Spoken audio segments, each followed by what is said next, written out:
down to this, guys. The last match, Game 7 between KT Rolster and the Jin Air Green Wings. It is going to be Zest versus an unnamed Jin Air player. We have yet to find out who it is. You may catch a peek of him down there in the bottom left.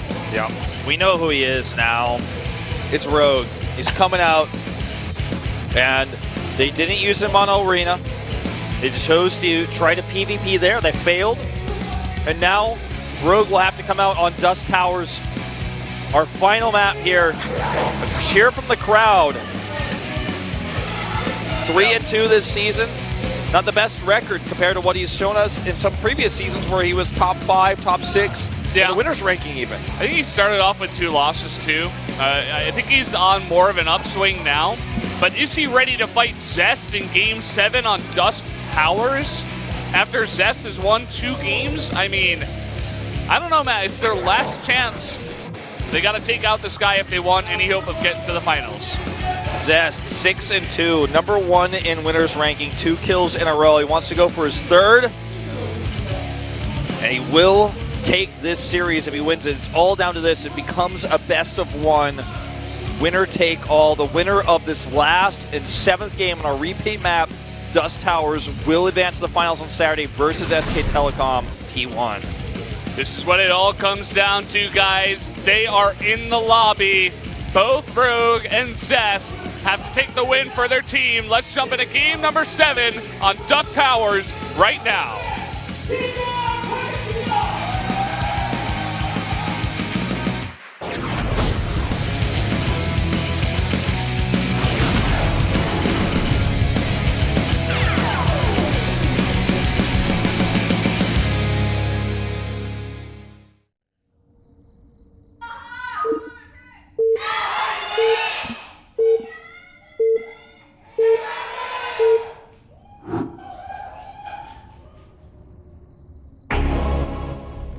The bottom left in the green for the Jin Air Green Wings, their color. It is Rogue.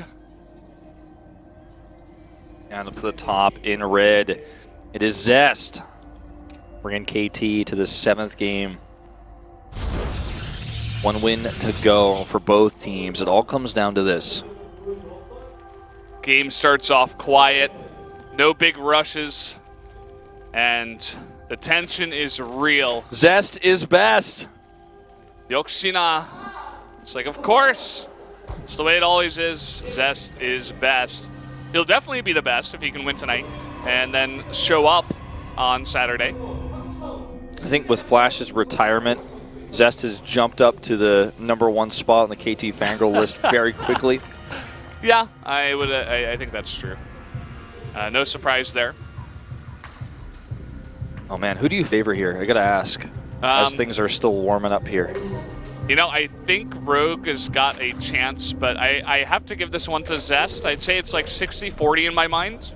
Maybe even 65-35. I was literally going to say for me it's 65-35 Zest.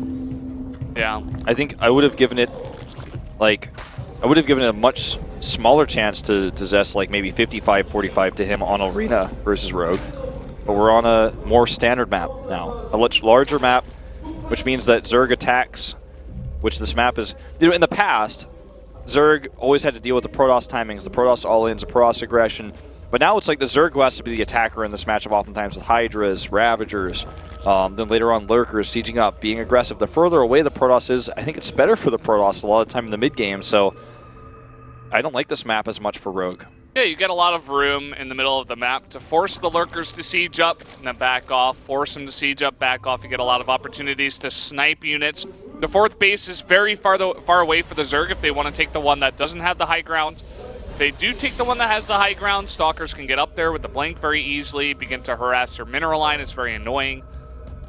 And yeah, I think it's much easier for the Protoss to hold to the 3rd base with the high ground as well. Get an observer over there. Should be fine. Add a cannon. Even a pylon. Mothership core, keep it over there. You're going to be defending anyway. Comes that 3rd base drone. Gonna plant that. Stargate on the way for Zest. Yeah, pretty standard in this matchup. Want to get those Phoenixes out very fast. You snipe the any why can't I? Overseers, overlords right, on the map. Clear them up. Jeez. And then, you know, from there, obviously you can harass any gases that are on the edge of the spore crawlers. You shut down the potential for mutas, and you go into, later on, of course, your robotics tech, double Robo Immortal. Sometimes double Stargate Phoenix, depending on the situation, but I don't think this is going to call for it. I'll have to wait and see. Yeah, I mean, there's a lot of room to move around with those Phoenixes, of course, but generally you're okay as long as you have a pylon down here and a couple of adepts. You can defend the third base, get that out very fast. And especially on a map like this, it's going to take forever for Rogue to go over there. He's making a Baneling nest. And an Evo chamber. Is that Baneling drops, I smell? I think that has to be, Wolf. That's the only thing I can smell. This is pretty rare. I mean, insanely rare, in fact, in StarCraft 2 history. In Legacy of the Void, it's much more doable, of course, because you can just simply get drops based off of the Evolution Chamber alone. This was one of the supreme candidates, though, for a drop, this Overlord, and it's going to be killed. These 4 Lings are trying to like sneak over to the 2 new Overlords that are coming over now next to the base. One's already morphing. The other one is trying to draw the Phoenix away. Yeah, this is the distraction Overlord, and I mean, is this going to pay off? You're going to lose 2 Overlords for this?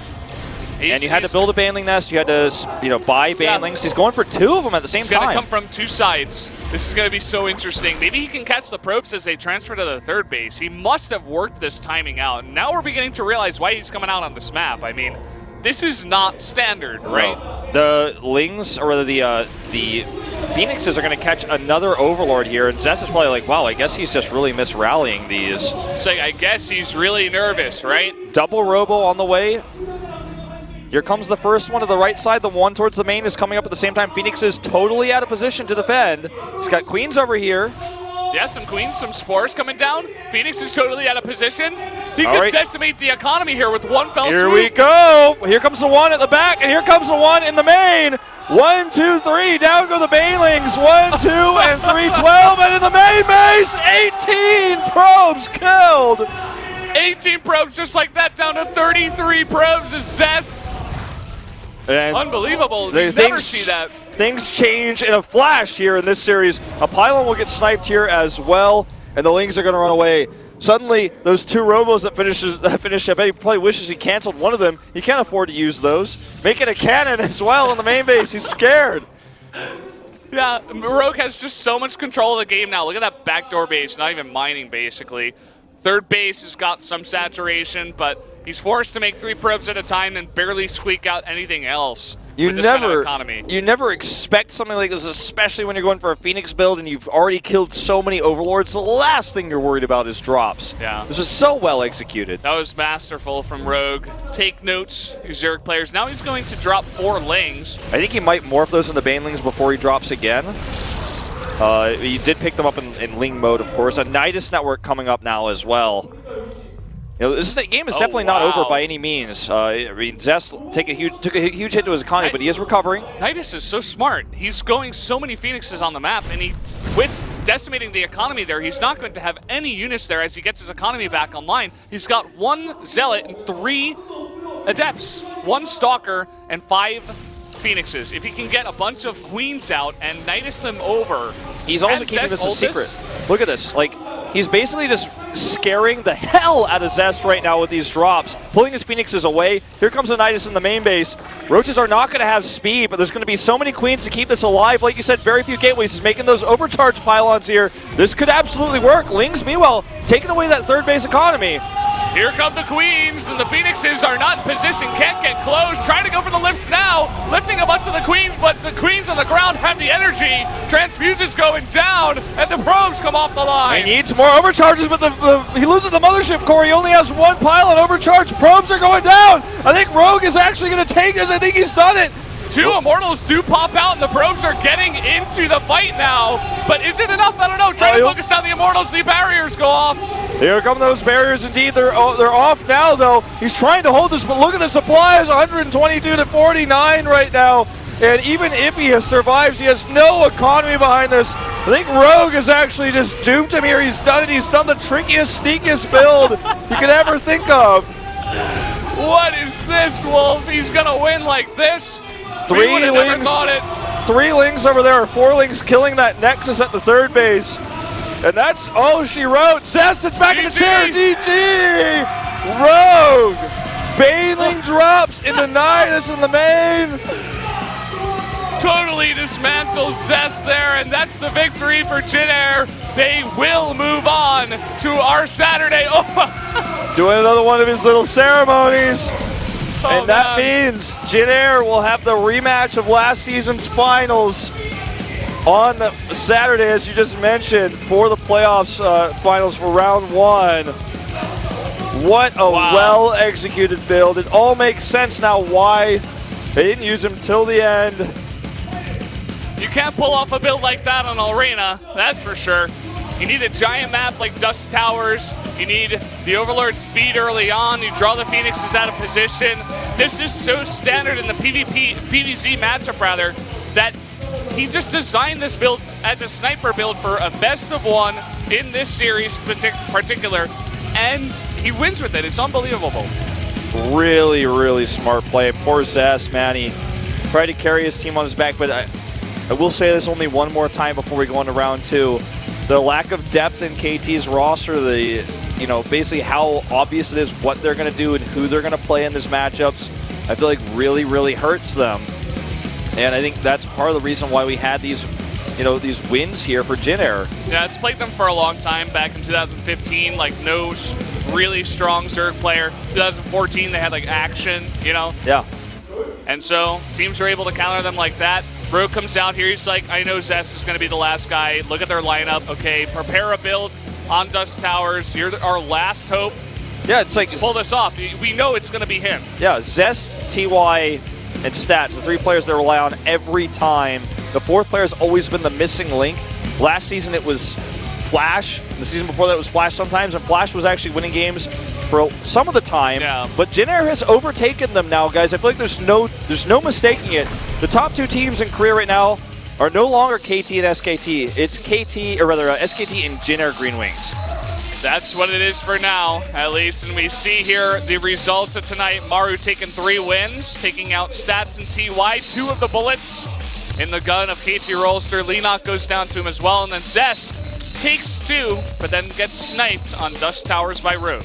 Very well played, and there you have it. Yeah. Forgot to mention Stats beats SOS in the PvP to start the night. Yeah, and that was really important because if he hadn't done that, things could have turned out totally different. SOS is such a momentum-based player and would have maybe even gotten multiple kills himself. Well, let's see